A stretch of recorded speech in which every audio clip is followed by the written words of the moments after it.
मैं असुर राजवे वुशियान आप सभी राज्यों का स्वागत करता हूँ। 11 वर्ष पहले यिन मोहर द्वारा चुनी गई अधिपति लानयी ने मेरे युनमेंग राज्य को राज्य होने का दर्जा दिया था। मैं उनका आभारी हूँ कि उन्होंने युनमेंग को इस बार का भव्य आयोजन करने का अवसर दिया। लानयी मुस्कुराई। वांगजी बस टुकुर टुकुर वुशियान को देख रहा था। वुशियान उसकी तरफ देखकर फिर से मुस्कुराया। शिफू, क्या आज मैं ऋतु नृत्य प्रस्तुत कर सकता हूँ? वांगजी ने शिफू से पूछा। ऋतु नृत्य लानगुंजा, ये तो नृत्य देवी का नृत्य है। इसे तो सिर्फ और सिर्फ शिफू ही साध पाई हैं। आप अचानक अपना फैसला क्यों बदल रहे हैं? वांगजी की इच्छा अगर ऋतु नृत्य करने की है तो इसका अर्थ ये है कि वो उसे साध भी सकता है, और ये हमारे गुसु वंश के लिए गर्व की बात होगी। लानगुंजा, अगर आपके नृत्य से सारे मौसम यहाँ चले आए ना, तो फिर आप समझ लीजिएगा कि नृत्य देवी ने आपको हमेशा के लिए नृत्य का आशीर्वाद दे दिया है, मियानमार ने कहा। वांगजी ने नृत्य देवी जैसे ही कपड़े पहने और उसी का रूप लिया।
वांगजी ने नृत्य देवी का नृत्य प्रस्तुत करके सबको वाकई 4 मौसम एक साथ महसूस करवा दिए। इन मोहर का संकेत हुआ और लानयी ने सभा में आकर कुछ मंत्र पढ़े। सभी राजा चाह रहे थे कि इन मोहर उन्हें अपना अधिपति चुने। इन मोहर उड़कर सभी के पास घूमने लगी।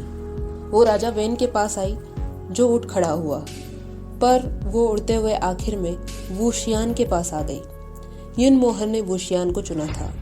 ये देखकर लानयी को छोड़ सारे राजा हैरान थे। असुरराज, अपनी तांत्रिक विद्या का इस्तेमाल यिन मोहर पर मत करो, राजा वेन ने कहा। मैंने अपनी विद्या का कोई इस्तेमाल नहीं किया है, राजा वेन। शांत हो जाइए, राजा वेन। यिन पर कोई विद्या काम नहीं करती। वो स्वयं अधिपति का चुनाव करता है। अब हो ना हो, हमें इन मोहर का निर्णय मानना होगा, दूसरा राजा बोला। राजा वेन क्रोध में उबल रहा था। उसे लगा यिन मोहर उसे अधिपति चुनेगा, मगर ऐसा नहीं हुआ। वांग जी अपने कमरे में अपने कपड़े बदल रहा था। जैसे ही उसने बाहर आने के लिए दरवाज़ा खोला, ओह, क्या मैं अंदर आ सकता हूँ? आप तो पहले से ही अंदर हैं।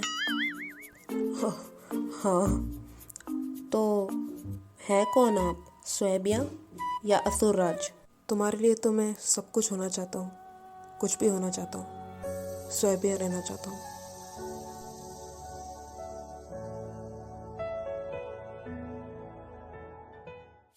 वरना मेरा नाम रखने के लिए लोगों को समय तो काफ़ी मिला।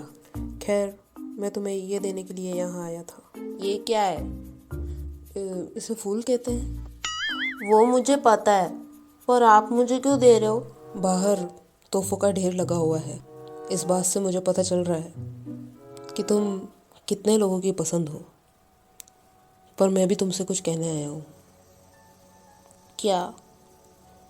मैं ज़्यादा अपनी तारीफ नहीं करता, पर इतना भरोसा ज़रूर दिला सकता हूँ कि मैं तुम्हारे लिए कुछ भी कर सकता हूँ। यह एहसास मुझे कल रात हुआ जब हम तालाब के पास थे।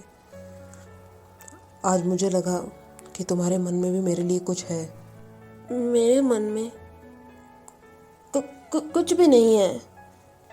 पर बांस के जंगलों में जब हम करीब आए थे तो एक बार के लिए तुम मेरी बात मानना चाह रहे थे, है ना वांग जी? नहीं। नहीं? तो क्या मैं तुम्हें पसंद नहीं? मैंने ऐसा कब कहा?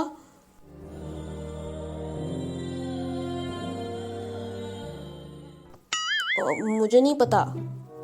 लगता है मुझे इस बार भीषण की बात मान लेनी चाहिए थी। भीषण? फिर से भीषण? क्या कहा उसने? उसने कहा वांग जी को छोड़ो और मुझसे प्यार करो। ऐसा कहा उस भीषण ने? कहाँ है वो भीषण? वांग जी ने पूछा। वो रहा। वांग जी ने दूसरी तरफ देखा तो आईना था। वुशियान आईने के पास आया और वांग जी को निहारने लगा। तो क्या अब तक भीषण में ही था? वांग जी ने पूछा।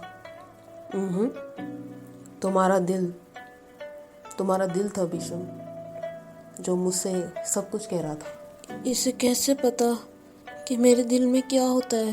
वांग जी ने सोचा। तुम्हारी तरह भीषण भी मुझे बहुत खूबसूरत लगा है वांग जी। ये कहकर वुशियान ने वांग जी की परछाई में उसके होठों को चूमा। वांग जी का तो मानो दिल ही जोर से धड़क गया। इससे पहले वो भागता, वुशियान ने उसे पकड़ लिया। जो फूल वो लाया था उसने उसी से वांग जी के गालों को सहलाया। वांग जी को लग रहा था जैसे वो वुशियान की बाहों में पिघल रहा है। हिसाब अभी बाकी है वांग जी, वुशियान ने वांग जी के होठों को अपनी तरफ लाते हुए कहा।